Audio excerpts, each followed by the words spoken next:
तालिबान गैर मुसल्लह होकर वापस आएँ, मौजूदा माहौल में मुज़ाकरात नहीं हो सकते। मुशीर इत्तलात खैबर पख्तूनख्वा की सवात में प्रेस कॉन्फ्रेंस के दौरान कलअदम TTP के लोगों की पुरअमन वापसी की हिमायत। मरकजी हुकूमत पर मालूमात शेयर न करने का इल्ज़ाम।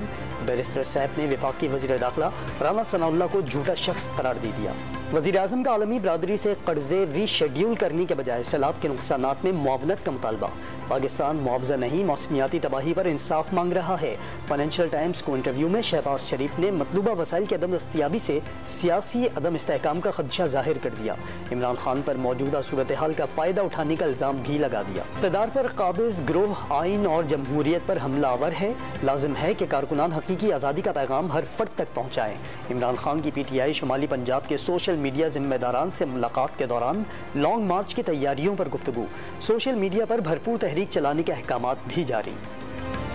वज़ीर ख़जाना ने इमरान खान की सियासत घटिया और बयानात गैर जिम्मेदाराना करार दे दिए। सहाफ़ियों से गुफ्तगू में अच्छे दिन आने की नवीद सुना दी।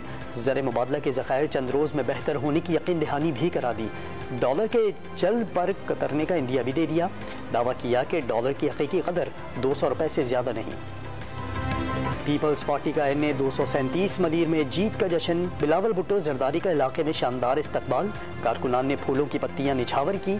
आसफा भुट्टो जरदारी भी रैली में शरीक। और मौसम सरमा ने दस्तक दे दी। गिलगित बल्तिस्तान में बर्फबारी शुरू। मैदानी इलाकों में भी बारिश के बाद सर्दी की शिद्दत में गैर मामूली इजाफा हो गया।